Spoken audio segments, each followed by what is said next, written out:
রাজবাড়ীর গলন্দ উপজেলার Daulatdia Orient jute mills লিমিটেডে মঙ্গলবার সন্ধ্যা ৬টার দিকে হঠাৎ করেই আগুনের সূত্রপাত ঘটে। দ্রুত আগুন ছড়িয়ে পড়ে মিলের গুদাম, কাঁচামাল ও উৎপাদন ইউনিটে। আগুন লাগার খবর পেয়ে গলন্দ ও রাজবাড়ী ফায়ার সার্ভিসের কয়েকটি ইউনিট ঘটনাস্থলে পৌঁছে কয়েক ঘন্টা চেষ্টার পর আগুন নিয়ন্ত্রণে আনে। এখান থেকে প্রথম মেসেজ পেয়েছি ৬টা ১০-এ। তো ৬টা ১০-এ মেসেজ পাওয়ার সাথে সাথে কিন্তু ৬টা ১৩-র মধ্যে আমাদের প্রথম ইউনিট এখানে পৌঁছে গেছে গলন্দ থেকে। গলন্দ স্টেশন থেকে আসার পরে তারা যখন মেসেজ দেয় আমরা রাজবাড়ী সদর থেকেও আরও ২টা ইউনিট এখানে চলে আসছি। টোটাল ৫টা ইউনিট আমাদের কাজ এখানে চলমান আছে। এবং মিল কর্তৃপক্ষ জানিয়েছে, আগুনে গুদামে মজুত পাট ও তৈরি পণ্যসহ যন্ত্রপাতি পুড়ে গেছে। এতে ক্ষতির পরিমাণ প্রাথমিকভাবে কয়েক কোটি টাকা বলে ধারণা করা হচ্ছে। আগুনের সূত্রপাত কিভাবে হয়েছে তা এখনও নির্ণয় করা যায়নি বলে ধারণা করছে ফায়ার সার্ভিস। তবে তদন্ত শেষে সঠিক কারণ জানা যাবে।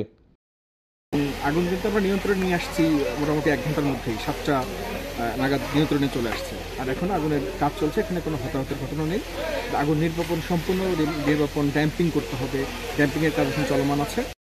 আগুনে কোনো প্রাণহানির ঘটনা ঘটেনি, তবে ওরিয়েন্ট জুট মিলে ব্যাপক আর্থিক ক্ষয়ক্ষতি হয়েছে।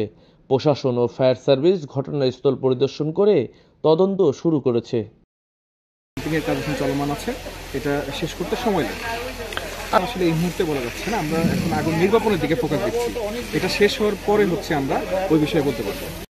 দৌলতদিয়া ওরিয়েন্ট জুট মিলে আগুনের ঘটনায় কেউ হতাহত না হলেও মিলের কার্যক্রম আপাতত বন্ধ রয়েছে।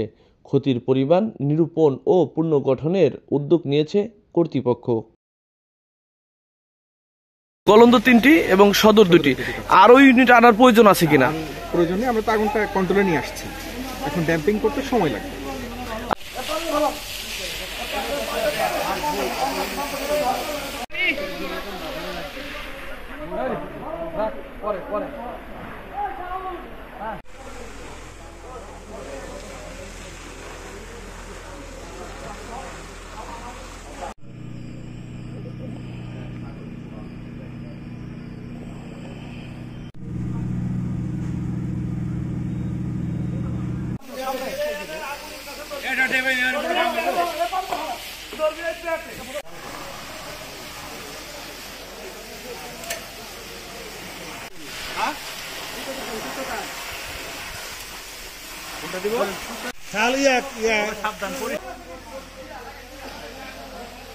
আমি মোহাম্মদ শামীম মোল্লা, স্টেশন অফিসার, রাজবাড়ী সদর।